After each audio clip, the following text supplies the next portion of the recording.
बिस्मिल्लाहिर्रहमानिर्रहीम। नाम दोनों सूली अल्लाह रसूल करीम। काबिल एहतराम यहाँ पे मौजूद सभी मौजूद हजरात और प्यारे बच्चों, अस्सलाम वालेकुम रहमतुल्लाहि व बरकातहू। सबसे पहले तो मैं आप सबको मुबारकबाद देता हूँ कि आप एक ज़िंदगी का नया मरहला है तो शुरू करने जा रहे हैं और अच्छी तरह आपकी है तो कोचिंग रेस कोचिंग एकेडमी में हुई है। मुझे यकीन है कि आने वाले दिनों में आप अपनी कामयाबी का परचम इंशाअल्लाह ज़रूर बुलंद करेंगे। प्यारे बच्चों, मैं कुछ बातें आपके साथ यहाँ पे शेयर करना चाहता हूँ। आने वाली ज़िंदगी में जो चैलेंजेस आपको पेश आने वाले हैं तो उसकी तैयारी आपको इसी ज़िंदगी के मरहले में करना है। ये जो आपका वक्त है ये ज़िंदगी को तामीर करने का और आगे बढ़ने का और कुछ अपना मुकाम बनाने का वक्त है। इसके लिए आपको बहुत सारी बातें मेरे काबिल दोस्तों ने यहाँ पे आपको बताई।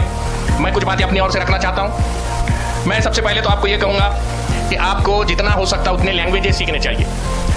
आपको अच्छी तरह मराठी आना चाहिए। मराठी हमारे सूबे की ज़बान है, महाराष्ट्र की ज़बान है, तो हम अच्छी तरह मराठी में बात करें, अच्छी तरह मराठी में सोचें, अच्छी अच्छी किताबें मराठी की पढ़ें। और आप देख रहे हैं कि महाराष्ट्र में जो हुकूमत है वो बहुत ज़्यादा है तो मराठी पे जोर दे रही है, तो मराठी को हमने अच्छी तरह, जो आपका एक सब्जेक्ट भी है तो उसको अच्छी तरह आप तो मराठी की तैयारी करें। आने वाले फ्यूचर में आपको एक अच्छा मराठी बोलने वाला अपने अंदर डेवलप करना है। दूसरी बात, आप उर्दू मीडियम से तो पढ़ ही रहे हैं, उर्दू से हमको क्यों पढ़ना है? यहाँ पे हमारे फोकरकर साहब भी है और दूसरे इंग्लिश से पढ़े हुए दोस्त भी है, तो मैं ये कहूँगा कि देखिए उर्दू हमारी मजहबी ज़ुबान है। आप अगर हमारे मुल्क में देखें तो जितने भी हमारे बड़ा बड़ा मुफस्सिर होकर गुजरे हैं, चाहे अल्लामा मौलाना मौदूदी हो, अमीन हसन इस्लाही हो, या आप जानते हैं अल्लामा इकबाल हो, या मिर्ज़ा गालिब हो, या मौलाना आज़ाद हो, इनको अगर आपको समझना है, इनको जानना है तो इनका सारा लिटरेचर ये हमारे बुजुर्गों ने अपनी सारी ज़िंदगी उर्दू में लिटरेचर लिख कर ही वक्त किए। और अगर इनको आप नहीं समझ सकते तो आप अच्छी तरह अपने मजहब को भी नहीं समझ सकेंगे, अपनी तहजीब को भी नहीं समझ सकेंगे। तो इसलिए आपको इन हजरात के जिनके मैंने अभी नाम लिया इनको आप पढ़िए। अगर इनसे आप महरूम रहते हैं तो बहुत सारी चीज़ों की कमी आप में उसकी नजर आएगी। जैसा अभी सर ने कहा, हमारे डॉक्टर साहब ने, कि माल न्यूट्रिशन था एक ज़माने में।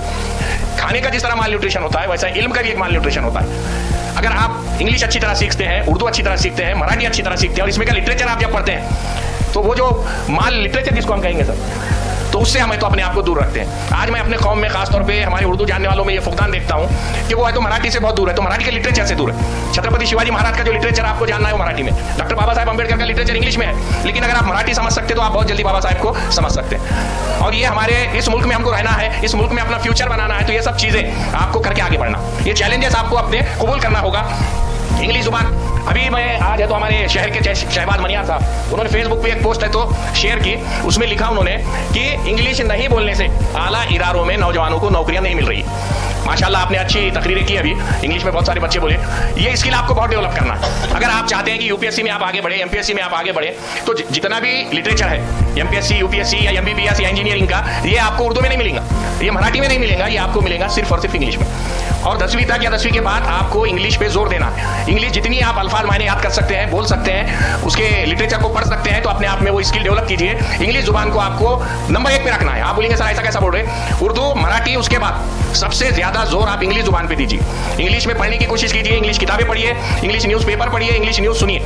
अगर दुनिया में तरक्की करना है आपको तो इंग्लिश के अलावा कोई ऐसी जबान नहीं है जिससे आप इस दुनिया में तरक्की कर सके, तो इंग्लिश पे जोर दीजिए। वक्त चूंकि बहुत कम है, मुझे और बहुत सारी बातें करनी थी, लेकिन मेरे बाद भी बहुत सारे मुकर्रिरीन हैं। मैं फरहाद को मुबारकबाद देता हूं कि एक बेहतरीन कोचिंग एकेडमी वो चला रहे हैं। शहर अम्बाजोगाई की ये ज़रूरत है, हमारे नौजवानों की ये ज़रूरत है। मैं अल्लाह ताला से दुआ गो हूँ कि सभी उनके जो साथी है वो सब मिलके है तो अच्छी तरह ये एकेडमी को और डेवलप करें।